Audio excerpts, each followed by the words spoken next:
64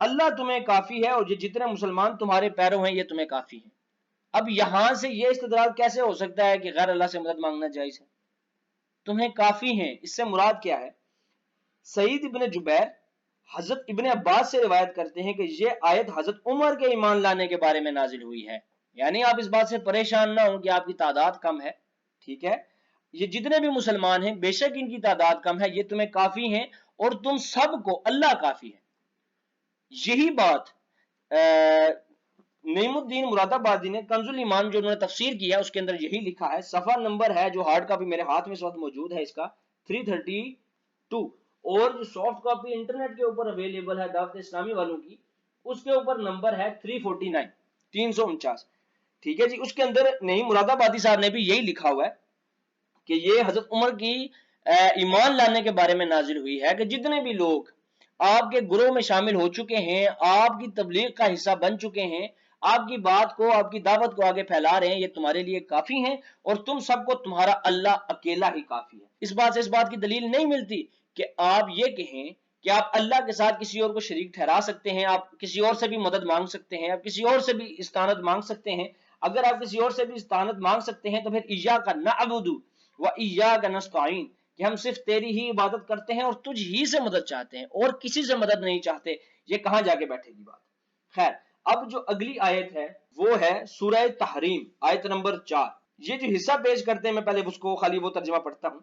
تو بے شک اللہ ان کا مددگار ہے اور جبریل اور نیک ایمان والے اور اس کے بعد فرشتے مدد پر ہیں، یہ ترجمہ کیا ہے۔ اچھا، اب یہ پوری آیت پڑھتے ہیں۔ نبی کی دونوں بیویوں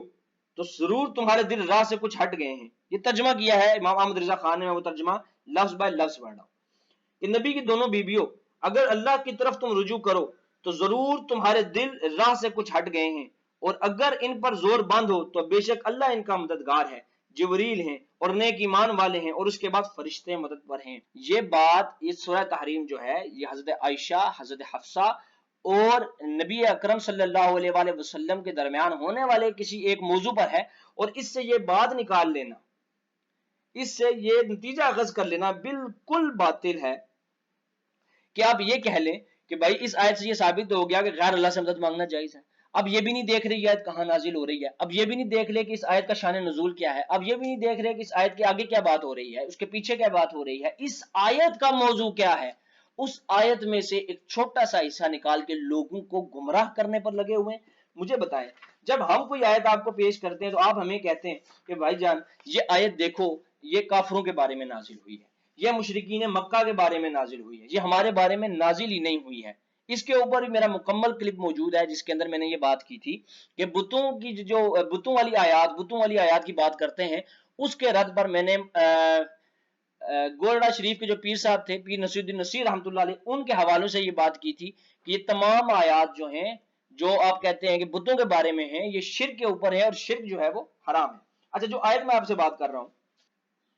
اب اگر ہم آپ کو یہ آیت پیش کرتے ہیں کہ آپ کہہ دیجئے کہ مجھ کو اس سے ممانعت کی گئی ہے کہ ان کی عبادت کروں جن کو تم لوگ اللہ کو چھوڑ کر پکارتے ہو، تو آپ کہہ دیجئے کہ میں تمہاری خواہشات کی اتباع نہ کروں گا، کیونکہ اس حالت میں تو میں بے راہ ہو جاؤں گا اور راہ راست پر چلنے والوں میں نہ رہوں گا۔ سورہ انعام آیت نمبر 56، ٹھیک ہے جی۔ اب میں آپ کو یہ آیت دوں تو آپ نے مجھے آگے سے پتہ ہے کیا کہنا ہے، آپ نے کہنا ہے یہ آیت تو فلاں کے بارے میں نازل ہوئی ہے، یہ آیت تو فلاں کے بارے میں نازل ہوئی ہے، یہ آیت تو مسلمانوں کے بارے میں نازل ہی نہیں ہوئی ہے۔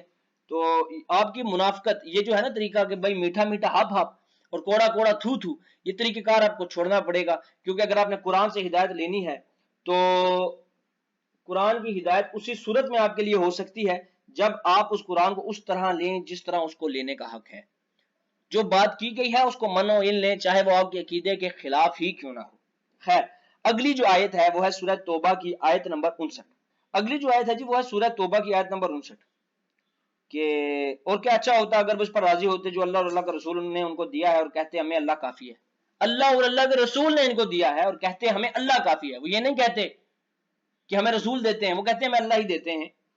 اب دیتا ہے ہمیں اللہ اپنے فضل سے اور اللہ کا رسول، ہمیں اللہ ہی کی طرف رغبت ہے۔ اب یہ آیت جو ہے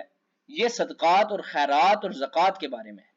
اب یہ اس بارے میں نہیں ہے کہ نبی کریم صلی اللہ علیہ وآلہ وسلم غیب سے مدد فرماتے ہیں، کیونکہ آپ یہاں سے پہلے جائز کریں گے کہ نبی کریم صلی اللہ علیہ وآلہ وسلم غیب سے استعانت کرتے ہیں، پھر آپ اس سے یہ دلیل نکالیں گے، استدلال کریں گے کہ بھائی اولیاء بھی دیتے ہیں، پھر آپ اس سے یہ استدلال کریں گے کہ بھائی آج کل کے جو جھوٹے پیر ہیں وہ بھی دیتے ہیں. تو واللہ عالم یہ کیسا سلسلہ شروع ہو جائے گا نہ ختم ہونے والا کہ مزارات آج اس کی شکل سامنے ہے کہ لوگ مزاروں پہ جا کے سجدے کر رہے ہیں، مزاروں سے ڈائریکٹ مانگ رہے ہیں اور ڈائریکٹ مخاطب کر رہے ہیں. آپ وہ ویڈیو بغداد والی مشہور ہوئی جس کے اندر دعوت اسلامی کے لوگ لٹرلی جالیوں سے لٹک گئے تو یا غوث المدد یا غوث المدد یا غوث المدد، مطلب آپ چاہتے کیا. اس کے بعد جو ہمارے پاس یہ سیکنڈ لاسٹ ہے وہ ہے جی سورہ مائدہ، آیت نمبر ہے جی 55. ہائے تمہارے دوست نہیں مگر اللہ اور اس کا رسول اور ایمان والے کہ نماز قائم کرتے اور زکوٰۃ دیتے ہیں اور اللہ کے حضور جھکے ہوئے ہیں. اس آیت سے انہوں نے یہ استدلال کیا کہ اللہ کے علاوہ کسی سے بھی مدد مانگی جا سکتی ہے. مجھے نہیں پتا ان کے دماغ کیسے چلتے ہیں اور ان کے دماغ اس آیت سے یہ مطلب کیسے نکال لیتے ہیں، جبکہ تمام مفسرین نے اس آیت سے مختلف استدلال کیا لیکن کسی نے بھی اس سے یہ استدلال نہیں کیا کہ اللہ کے علاوہ کسی اور سے مدد مانگنا جائز اس آیت سے ہوتا ہے. کسی نے لکھا کہ عبداللہ بن سلام ایک صحابی رسول تھے، تو انہوں نے کہا کہ ہماری قوم بنو قریظہ اور بنو نذیر نے ہمیں چھوڑ دیا اور قسمیں کھا لی ہیں کہ وہ ہمارے پاس نہیں بیٹھیں گے. اس پر یہ آیت نازل ہوئی تو عبداللہ بن سلام نے کہا کہ ہم راضی ہیں اللہ کے رب ہونے پر، اس کے رسول کے نبی ہونے پر اور مومنین کے دوست ہونے پر. اور یہ حکم آیت کا تمام مومنین کے لیے عام ہے، تمام مومنین آپس میں بھائی بھائی ہیں، تمام مومنین آپس میں دوست ہیں. ٹھیک ہے جی، اس میں غیب کا تو ذکر ہی نہیں ہے. اب اس میں سے کچھ لوگ یہ بھی استدلال کرتے ہیں کہ ابو بکر صدیق کی پہلی خلافت ہے، اس سے کچھ لوگ یہ بھی استدلال کرتے ہیں کہ یہ حضرت علی کے فضائل میں کیونکہ انہوں نے انگوٹھی اتار کے سائل کو دے دی تھی. ٹھیک ہے، لیکن اصلی اس آیت کا جو جمہور مفسرین کے نزدیک آیت کا شان نزول ہے وہ یہ ہے کہ عبداللہ بن سلام کے متعلق یہ آیت نازل ہوئی ہے اور اس کا مطلب یہ ہے کہ آپ پیچھے سے پڑھتے ہوئے آئے تو آپ کو پتا چلے گا کہ اللہ نے فرمایا کافروں کو دوست نہ بناؤ، یہ تمہارے دوست نہیں ہیں، یہ آپس میں ایک دوسرے کے دوست ہو سکتے، تمہارے دوست نہیں ہو سکتے. تم مومنین ہی آپس میں ایک دوسرے کے دوست ہو، تمہارا رسول تمہارا سب سے حقیقی رہبر ہے اور اللہ تمہارا حقیقی مددگار ہے. اب اس سے تم جو مرضی مطلب نکالتے رہو، اپنی مرضی کے باطل استدلال جو قرآن میں بات ہی نہیں ہو رہی ہے اور اپنی مرضی کی جو مرضی آپ جو چیزیں ڈالیں گے وہ دین میں نہیں ہیں، جو چیزیں ہیں وہ ہیں. اور لوگوں کو گمراہ مت کیجیے. آپ مفتی ہیں ماشاءاللہ، میں آپ کے علم کی بڑی عزت کرتا ہوں، لیکن اس طرح کے باطل استدلال کر کے آپ لوگوں کے دل میں اپنی جگہ نہیں بنا رہے ہیں بلکہ آپ اپنی جگہ خراب کر رہے ہیں. خیر، آپ کا اور ہمارا ساتھ یہیں تک تھا، انشاءاللہ اگلی نشست میں پھر ملیں گے. السلام علیکم وما علینا الا البلاغ المبین.